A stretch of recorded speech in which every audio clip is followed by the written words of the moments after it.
everybody. This is Dave Robinson, the father of geologist Daniel Robinson. Thank you so much for joining in on this live. I know it's midday, so I thank you guys. I know some of you at work, some may have lunch breaks, but thank you so much for watching.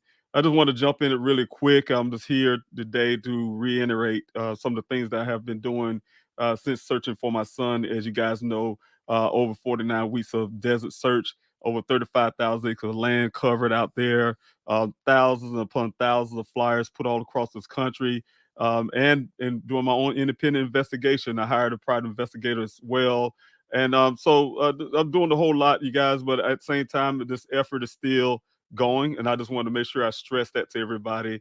As you know, Daniel is still missing. My son is still missing, and I'm definitely doing everything I can to locate him. Some things have been slow. You guys can understand. I am definitely not law enforcement, so I need law enforcement help. And so, having that issue, I have to do everything I can to push law enforcement to keep moving forward. As you guys know, I've been stressing as well that Daniel case is far from being a cold case. It's nowhere near being a cold case. There's so much evidence that needs to be processed, and I'm trying to force law enforcement to process those evidence and also take in consideration some of the things that have been found as to date and as in the past as well. It's been so resistant for law enforcement to do so.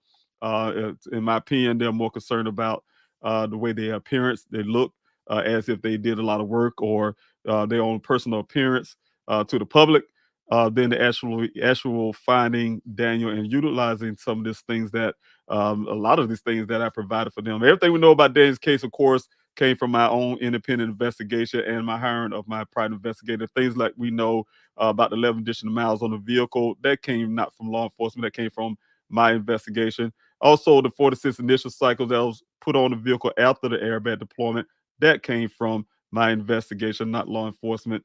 Also, the time of date when this accident, probably around the time of the date that it happened, came from my investigation. So everything that you see, that you hear about the vehicle that was found out there on that desert, came from my investigation. The only information we got from law enforcement is their ideals and their theories that Daniel somehow had a brain injury, kicked his way out of the sunroof.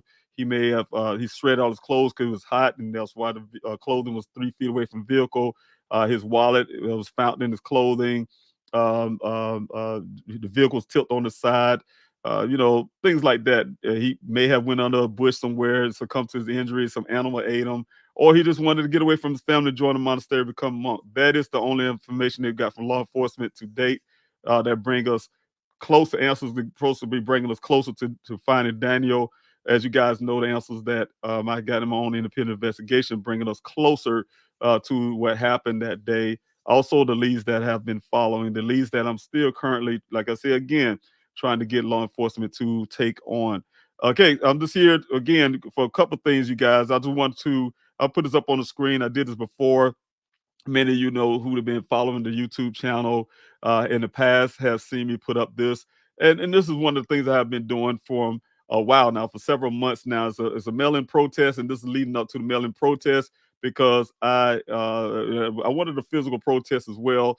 But the thing is, you guys, we need some justice in Daniel's case at this point. If you think about it, it's been over 2 years now since my son's been missing. And again, his case has been stalled. In my opinion, it'll be pushed towards trying to force it being a cold case when it's not indeed a cold case. We need some action in Daniel's case. No justice means no peace. We demand action. When I say we, I'm talking about my extended family. That's you guys. You are my extended family. You're a grassroots movement. And I really appreciate you guys for everything you have done to got me this far.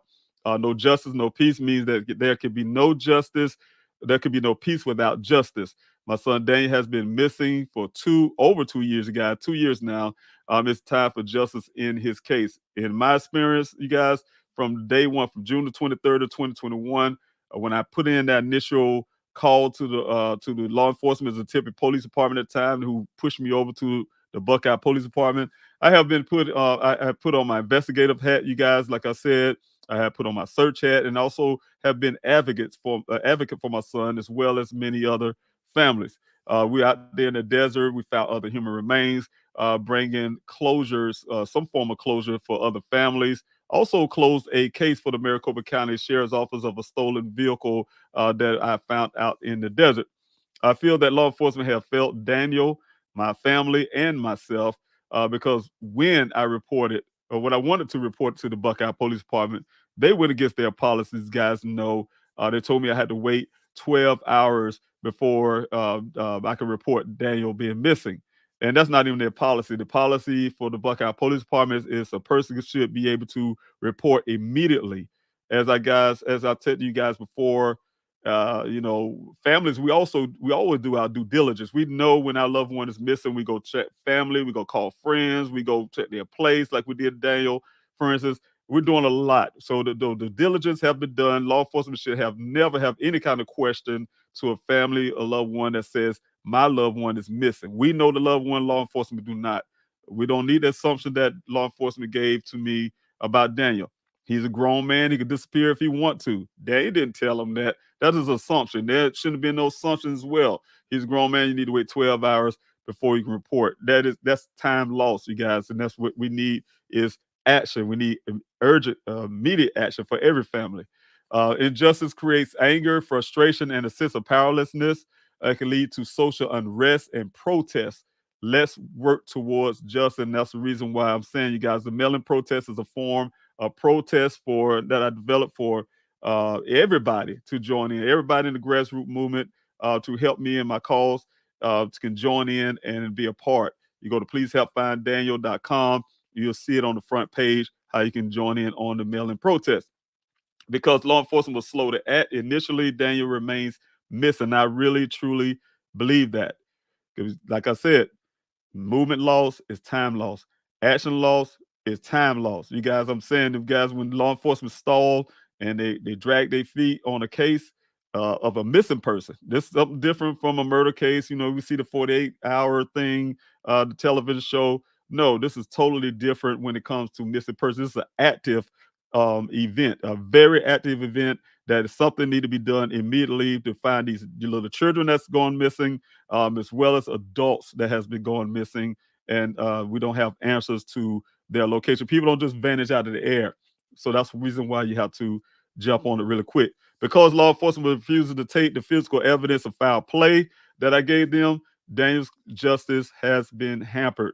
And again, you guys, it's been hampered because law enforcement trying to force Daniel's case, in my opinion, to become a cold case.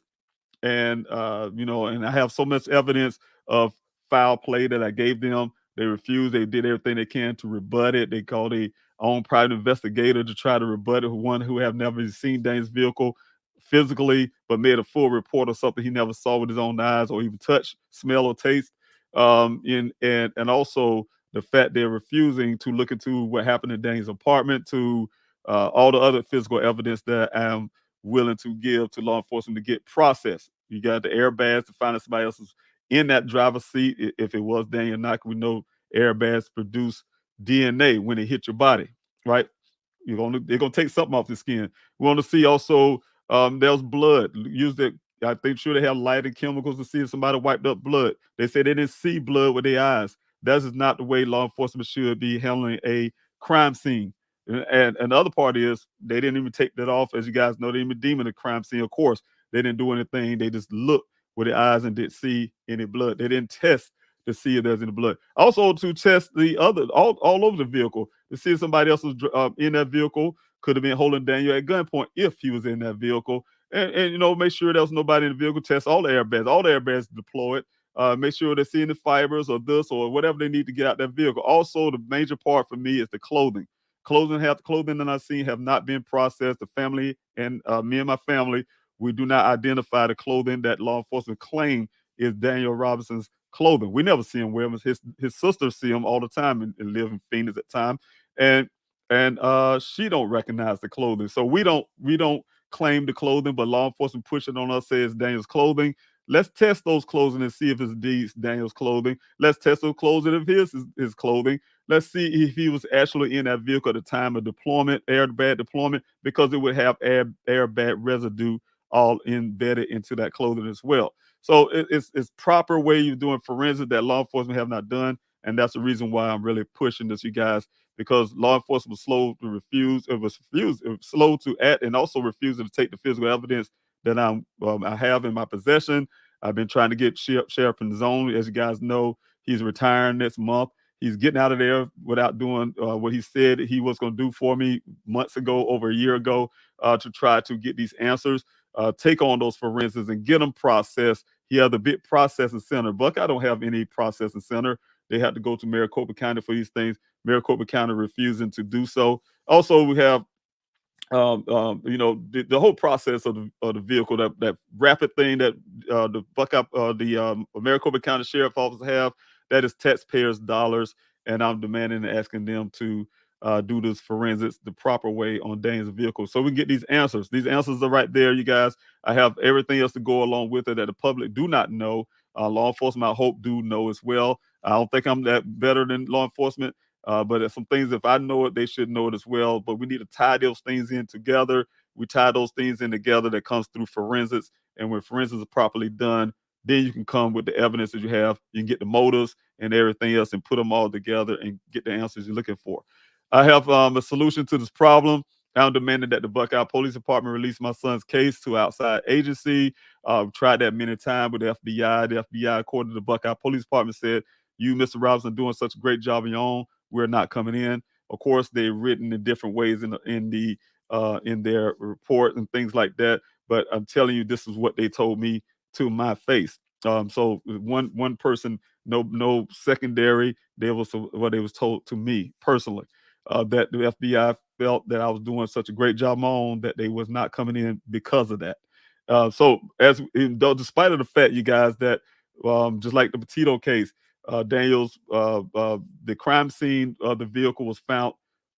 Some I say it's on federal land because when I do the measurements from the coordinates, it's right on federal land. It's BLM land, Bureau of Land Management. And the thing is, you guys, even if it's the few hundred feet, like they say, you can at least take about 10 paces away from that crime scene, go out west, and you'll be on federal land. It's in so close proximity. No one could say that the crime didn't happen on federal land. So that's the reason why it's impossible. And I'm trying to understand why the FBI is refusing to go further into locating my son when it's their responsibility as well. Also, you guys, the fact that I have death threats. You guys are reported to the FBI as well. They have done nothing about it, but took a report, as well as the Buckeye Police Department have done nothing about it to this date. And that happened in 2021. And to date, they have done nothing about it to process that as well, to add that into what's happening in Daniel's case. Also, I'm demanding that the Buckeye Police Department, like I said, release my son's case to outside agency, preferably the Maricopa County Sheriff's Office, so I can get those things processed, as well as the FBI, and it's also the Justice Department. Since my son went missing, the Buckeye Police Department has not found anything that brings us closer. You guys look at that report really good. I don't think you can see an elaborate report. The latest report, I have 4 of them. Have the partial report that they gave me from Chief Hall gave me, said they was done with Daniel's case, but when they finished writing the report, they gave me the full report. That's what they did. They ended up giving me the full report. Both is unredacted. They said they were done with Daniel's case and not investigating until Daniel's case became on a national level. Then all of a sudden they say they're investigating and things like that. And then they came up with another report where they sensationalized Daniel's case and been focusing really hard on the young lady and my son, tried to make him out as a person who's a stalker. And then they came out the latest report, you guys, that you guys may have seen last, where they publicized it really like they're promoting it really high. We're gonna have for this limited time. You need to get it now, and we're gonna take it back off the air in a sense, right? And this newest one is totally different from the other reports.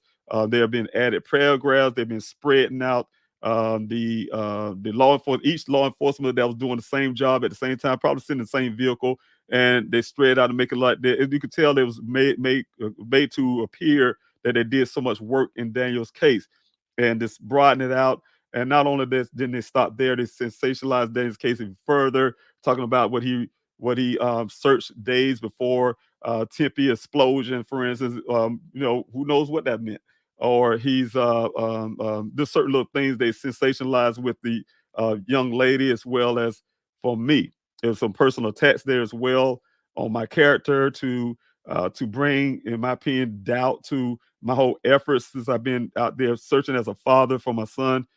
efforts, telling you guys what opinions of Jeff McGrath or what's the third party, things that don't have nothing to do with Daniels being missing or solving this case was in their report to try to drop credibility and things like that. So that's the kind of things that we're dealing with the Buckeye Police Department, and that's one of the reasons why I have no faith in them still to this point, you guys. And we want to get that case moved over to the proper place. They have not bring any answers. They brought more questions, you guys, with the MalIQ app that they're relying heavily on to place. They've been, like I said, you guys, when my investigator came out with information, hard physical evidence at place, and not just it was the evidence of the vehicle data as well as physical evidence that placed Daniel vehicle there as a staged event. It wasn't there over 30 days. You had a testimony from the rancher who eyewitness who was in that ravine and said it wasn't there for 30 days. Buckeye Postman Department did everything they can to ignore those facts. They hired their own private investigator to repeat what they've been saying to me before they even looked into it. Say, oh, it's there for 30 days. We've seen water and rainwater in the hat. They've been doing everything they can to place Dane's vehicle there for 30 days. And that's what they came up with to the latest is to some reason want Dane's vehicle to be there for 30 days to use a MalIQ app that the owners, and I don't want to put owner's name, I the one brought this to the Buckeye Police Department in my investigation, but the owners asking not to use their app as a reliable source when it comes to a case as magnitude as Daniel. It's unreliable app. It records sometimes it don't. So you cannot use that app as something credible as to bolster what happened that day when Daniel went missing. But yet the Buckeye Police Department found something they can use to say, yes, we want it there for 30 days. We're going to use this MalIQ app. Again, you guys, they have brought us nothing but more questions to what happened to my son. And I have the answers here. I'm just not law enforcement. I'm not able to do the forensics that I need to do properly. Some people say go out and do forensics outside. And I look at outside sources before in the past with cell phone forensics. And I found out later that that's a bad process because Buckeye Police Department had already messed up the chain of custody with my son evidence and things like that when they handed me the vehicle on July the 20th. Told me to get it out of their department. If they don't, they're going to have it towed and I have to pay storage fees. They gave me the vehicle. Then, and a couple of days after that, when I had a meeting, they gave me Daniel's things in evidence badge marked for safekeeping, meaning that it's not evidence, it's safekeeping. We was holding these things until Daniel, with the brain injury they said he had, coming back for his thing. They're so heartless, you guys. And so that's the thing. They just wanted me to go back to South Carolina and leave. Thank God I didn't. I've been fighting, and that's caused Daniel case to become a national thing at the moment. And that put pressure on the Buckeye Police Department. It brought the tension on the Buckeye Police Department, and then they wanted to try to act like they was acting to do some work. So the case, what I'm saying, you guys, is I'm fighting hard. This is a demon in the sense that I'm fighting. And I'm gonna have to keep on fighting for Daniel. He don't have a voice. I just can't let this thing go. So that's where I'm at right now, you guys. When you guys watch this, you guys can relate to that. Everything that can help find Daniel seems to be conveniently blocked by the Buckeye Police Department. Now they are blocking other agencies that would be able to help. So we got to make a change on that. So we will fight for that change. And I'm saying the way they're blocking that, you guys, again, the FBI is supposed to be looking at this twice. I went to the Justice Department. I went to the Attorney General's office. I went everywhere, you guys. And whenever the Buckeye Police Department had these meetings, that my attorney at the time, for instance, the first one, when the FBI came in, supposed to be doing a case briefing with the Buckeye Police Department about Dan's case, what they done and things like that. We asked that I be a part of this meeting so I can have an ear as well inside this meeting. They did it in secrecy, and they gave me the report back. Well, we already had the meeting now, and the FBI said, "You, Mr. Robinson, done such a great job on your own. We don't need to come in." And it's been that way ever since. We have a new director over the FBI in Phoenix. I think his name is Mr. Akil or something, Agent Akil, and he is also, in my opinion, is a blue. You know what I'm saying? When I say a blue, you guys, blue means that they're this upper level blue, but the blue is looking out for the blue. Didn't come and ask me when I one time, didn't have no interview with me, guys. Did not ask me questions about what I have or anything. But whatever Buckeye said to the blue, then the blue is going to back the blue.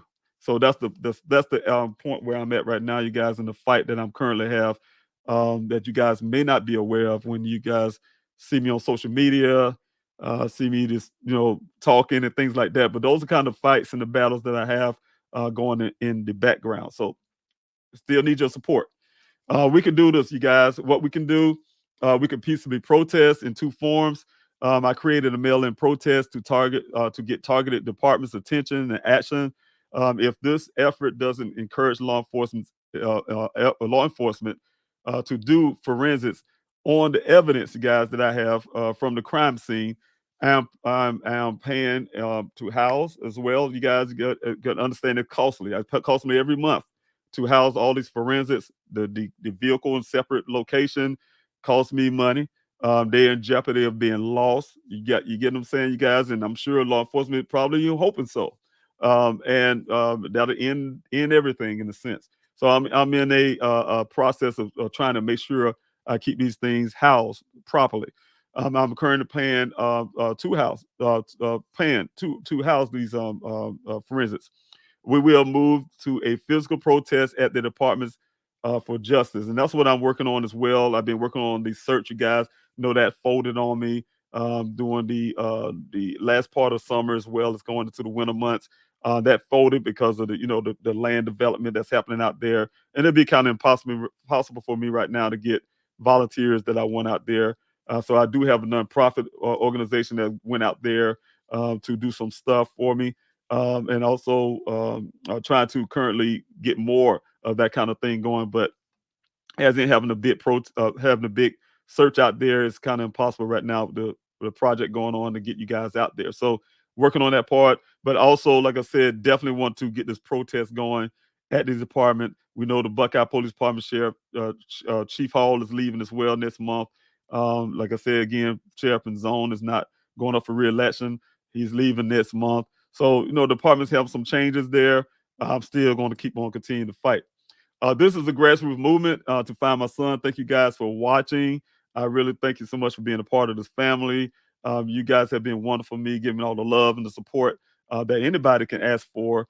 That keeps me going. As many days that I have hard times, you guys. You guys couldn't imagine the pain and the suffering that goes on alone mentally with trying to find and locate Daniel. But I have to keep on fighting for him. Also, you guys, the flyers distribution. You guys can please help me. Go to pleasehelpfinddaniel.com, and that's a PDF there. If you guys want to help in the form of donation, as to download the PDF that I have there and print out the flyers and pass them out in your communities. I need Daniel's story everywhere. I need you to be my eyes and my ears, you guys. By you passing out the flyers, it's the eyes and ears get other people to hear and see what's going on in this case. They got the QR code there. We'll take them to the website, as well as just having Daniel's face out there. We don't know what happened. I don't know what foul play really means in Daniel's case. God bless that maybe he somehow escaped. He just don't know who he is, and he's out there somewhere, or he's being held against his will. And somebody see that flyer and see his face and say, "Hey, I know this guy. His dad is looking for him, and that can help us." Or the person who was out there in the desert or passing the desert or saw something that day, and now they live in Wyoming or some other state in Florida, down in Florida or Mississippi, and they see this flyer and in this they it jogged their memory, and that can be a new lead into Daniel's case. So it's very important for these flyers. Also, you guys, you can request these flyers. Go to please help find Daniel at yahoo.com. Request the flyers. You need your mailing information where I can send out these flyers to you. That helps, you guys. I can send out a box of flyer to you, and I really appreciate those who have already received their flyers and got them out. I have some saying they're traveling because of the holidays and able to get those flyers out. So I really appreciate you guys for that love and for your support on that as well. Again, the website. I hope this website hold up, you guys. Last time I was on here, the video just froze up and I got kicked off. But I'll come back on if I get kicked off.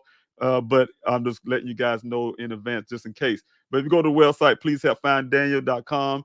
You see on the top here, the buttons here. These are all the ways you can help as well. But I was coming in to talk about the mail-in protest that you guys can do. Let me back up real quick. If we go at the top as well, you guys, that's the print the flyer tab right here. You guys can who want to help in that way, you can click here and the flyer, the PDFs will come up where you can print those flyers, and that will help me out tremendously.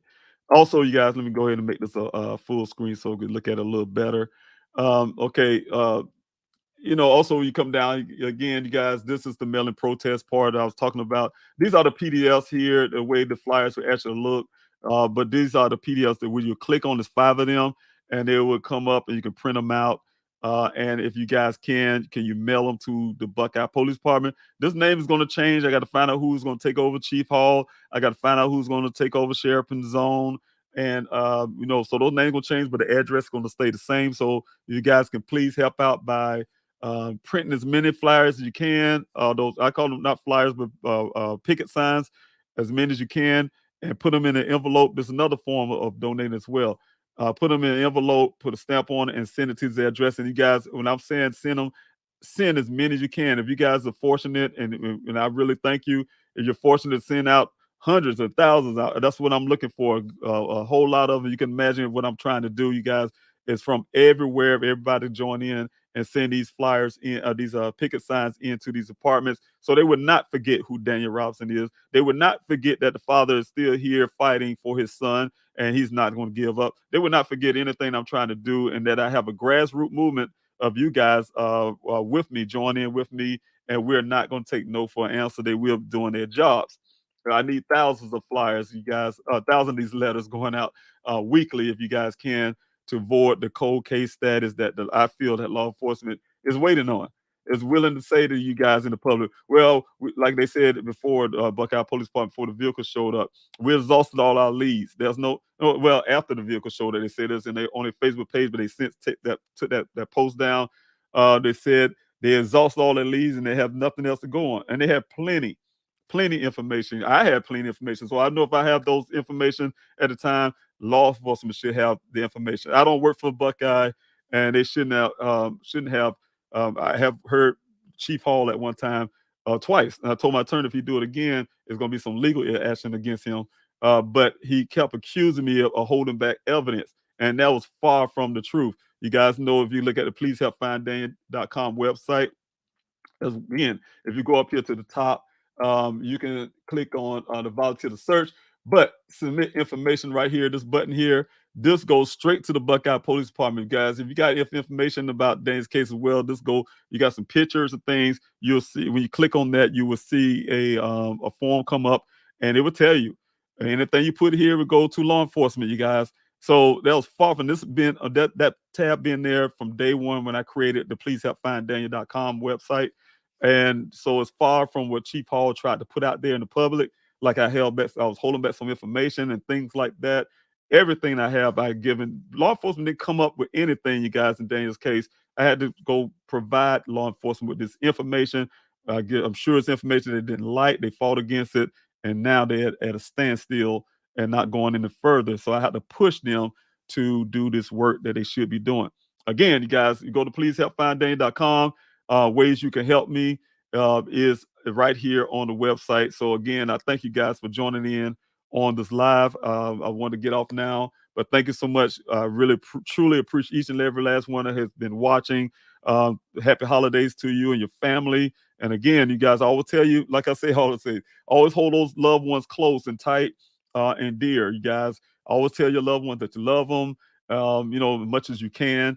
I always know that strife always happens in families sometimes, but that don't excuse anybody for telling a person that how much they love them and how they feel about them. Or we're just gonna be mad and say, hey, we're just not talking. Things happen, life happens, it could make us upset. But one thing for sure, we only have one shot at telling people that we love them as much as we can. Because once that time goes, that's it. You won't ever be able to go back and say it again. So we all have a short time here on this earth.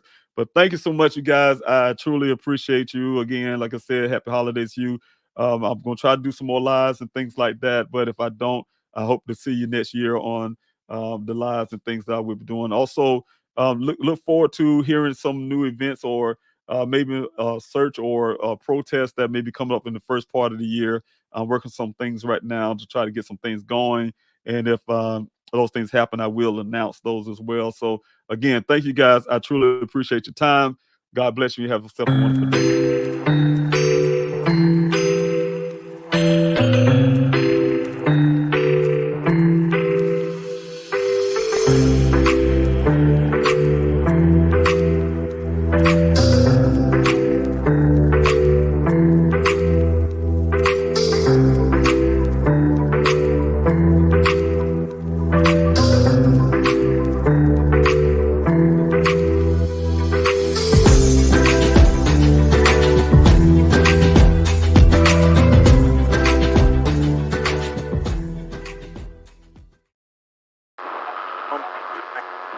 Government officials insist that this that BNC Live has been following from the beginning. A father continues his mission to find out what happened to his son. Daniel Robinson vanished in the Buckeye Desert. Daniel Robinson went missing in the Buckeye Desert. Urgent plea from a father who has scoured the vast Arizona desert himself. 4-year-old Daniel Robinson. And this is a very, very odd mystery. Daniel Robinson disappeared on June 23rd in the far West Valley. His parents, David and Melissa, need our help. I'm David Robinson, the father of geologist Daniel Robinson. His name, Daniel Robinson. And leading the search, not law enforcement, but Daniel's father, David. God knows how much we can bear, you know, and at times I feel like I can't really take but so much. Where is Daniel Robinson? And identify they were human leg bones. But you know what? It's still urgent to me as a father because, you know, we found human remains out here. David Robinson had only one thought on his mind as he drove the nearly 1,800 miles from his South Carolina home to Phoenix. I had to find my son. I also want to thank the volunteers that come out here every weekend, volunteering their time. And, you know, without these special people behind me, I wouldn't have a search.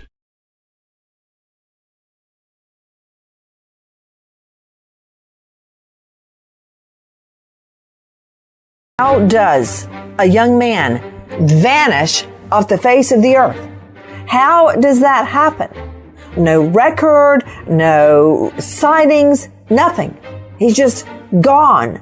And when I say a young man, I'm talking about 25-year-old Daniel Robinson. He is the apple of his parents' eye.